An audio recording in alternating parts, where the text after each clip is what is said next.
Hello student, তো model পয়েন্টে তোমাদের আবার স্বাগত। তো আজকে আমরা বাংলার যে 13 নম্বর ইন্টার স্কুল সেট, সেই 13 নম্বর ইন্টার স্কুল সেট নিয়ে চলে এসেছি। তো চলো দেখা যাক আজকের প্রশ্নগুলো কি রয়েছে। ফার্স্ট দেখো, মৃত্যুঞ্জয় বাড়িতে কতজন লোক ছিল? 9 জন। এক অদ্ভুত দৃশ্য দেখা গেল, কখন? বিকেলে। বাসিনী ব্যগ্যতা করিতোর, বক্তাকে উৎসব। ওকে, নেক্সট বলেছে রণ্য হলো মা নক্কি, এ কথা বলেছিল উৎসবের ঠাকমা। বুড়িকে হরিবোল বলতে স্পষ্ট শুনেছিল কে? নকরি নাপিত। গ্রিন রুমে ঘুমায়, কে ঘুমায়? কালীনাথ সেন। বহুরূপী তখন লাটে উঠেছে, বহুরূপী একটি নাট্যদল।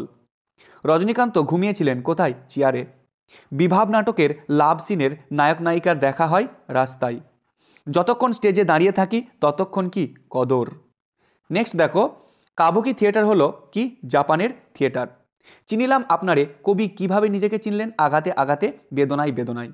টেরিকাটা কয়েকটা মানুষের মাথা, এই মানুষগুলো কারা? শিকারী। আমার ক্লান্তির উপর ঝরুক মহুয়ার ফুল।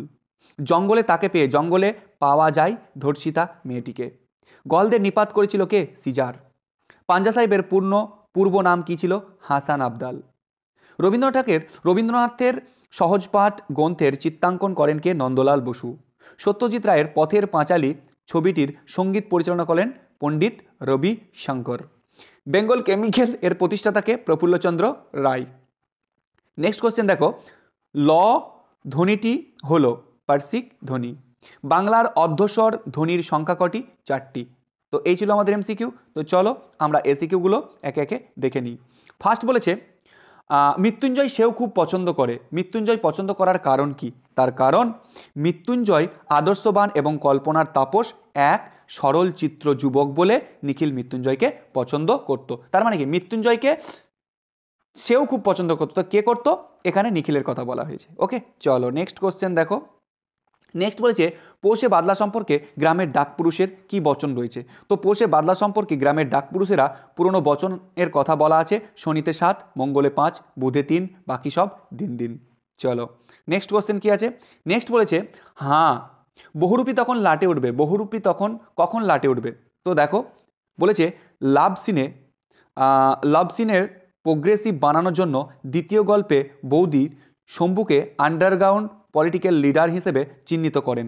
তৎকালীন সরকার বহুরূপীর সঙ্গে কোনো রাজনৈতিক আদর্শ যুক্ত রয়েছে জানতে পারলে বহুরূপী লাটে উঠবে বলে শম্ভুমিত্রের আশঙ্কা করেছেন। তাহলে কখন? এই যে বলল এখন, কিন্তু বহুরূপী লাটে উঠবে বলে আশঙ্কা করেছেন। নেক্সট কোশ্চেন দেখো। নেক্সট বলেছে এই তো জীবনের সত্য কালীনাথ। জীবনের সত্যটি কি?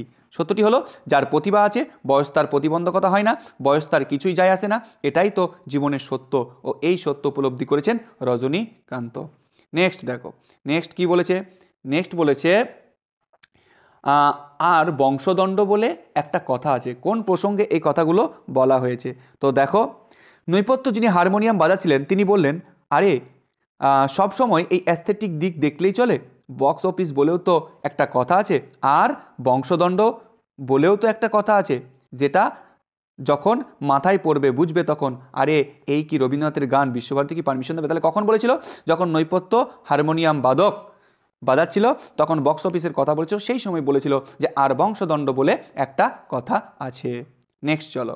নেক্সট বলেছে আমারও আর কিছু ভালো লাগতো না। বক্তার কিছু ভালো না লাগার কারণ কি? দেখো, থিয়েটারকে ভালোবাসার কারণে রজনীকান্তের প্রেমিকার সঙ্গে বিচ্ছেদ ঘটেছিল, অথচ সেই থিয়েটার দর্শকদের কাছে সত্যিকারের সামাজিক সম্মান না পাওয়ায় তার ভালো লাগতো না। নেক্সট কি? নেক্সট বলেছে ধোঁয়ার বঙ্কিম নিঃশ্বাস কিভাবে কবির কাছে আসে? দরিদ্র অসহায় মানুষের কাছে তীব্র শীতের দুঃস্বপ্নের মতো ধোঁয়ার বঙ্কিম নিঃশ্বাস কবির কাছে আসে। নেক্সট কোশ্চেন দেখো। নেক্সট বলেছে আমি দেখি কবিতায় কবির চোখ ও দেহ কি কামনা করে? তো আমি দেখি কবিতায় কবির চোখ সবুজ কামনা করে এবং কবির দেহ কামনা করে সবুজ বাগানের সান্নিধ্য। নেক্সট দেখো। নেক্সট বলেছে যা পারি কেবল, কে কি পারেন? তো কবি মৃদুল দাশগুপ্ত, তিনি যা পারেন তা হলো অন্যায়, অবিচার, অত্যাচার, নিপীড়ন সব কিছুর বিরুদ্ধে তার ক্ষোভ ও প্রতিবাদের বিস্ফোরণের বারুদের মতো অন্তর্নিহিত রাখতে। ওকে, চলো নেক্সট বলেছে সত্য যে কঠিন, কবি এই উপলব্ধি কখন হয়েছিল? তো কবি রবীন্দ্রনাথ ঠাকুর সত্যকে উপলব্ধি করেছেন কঠিন আঘাত চরম বেদনার মধ্য দিয়ে, তাই সে জীবনে সাধারণ কল্পনায় আসে যে জীবন রোমান্টিক স্বপ্ন বিলাসের, সেই জীবনকে প্রত্যাশা করেননি কবি, তাই সত্যের তিনি খুঁজেছেন কঠিনের মধ্যে। চলো নেক্সট কি বলেছে, বলছে একলাই নাকি, এখানে কার কথা বলা হয়েছে? তো পড়তে জানে মজুরের প্রশ্ন, পড়তে জানে এমন এক মজুরের প্রশ্ন কবিতার অনুসারে তরুণ আলেকজান্ডার দক্ষ ও অনুগত এক বিশাল সৈন্যদলের সাহায্যে পুরুকে হারিয়ে ভারত জয় করেছিল, তখনই বলেছিল একলা নাকি। নেক্সট দেখো, নেক্সট বলেছে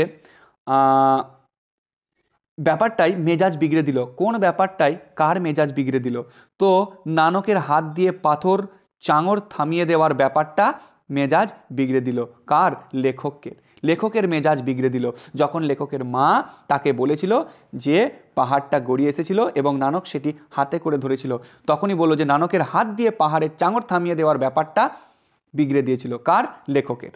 চলো নেক্সট কোশ্চেন কি, নেক্সট বলেছে কম্পিটেন্স কি।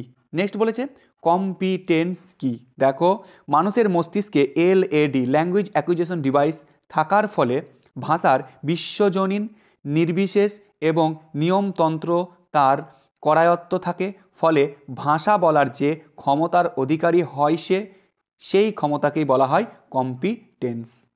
নেক্সট কোশ্চেন দেখো, নেক্সট বলেছে ভারতে অভিধান রচনার সূত্রপাত কোথা থেকে হয়েছে? তো ভারতে অভিধান লেখার সূচনা হয় যাস্কের নিরুক্ত গ্রন্থ থেকে। নেক্সট কোশ্চেন দেখো, নেক্সট বলেছে জটিল রূপমূলের সংজ্ঞা দাও বা জটিল রূপমূল কাকে বলে? দুইয়ের বেশি মুক্ত রূপমূলের সংযোগ যে রূপমূল গঠিত হয় তাকে জটিল রূপমূল বলা হয়। বাংলায় একটি জটিল রূপমূল হলো বহুবর্ণ পাথর। তো এই ছিল আমাদের MCQ এবং ACQ 13 নম্বর সেট। ওকে, তো চলো আজকে এই পর্যন্তই।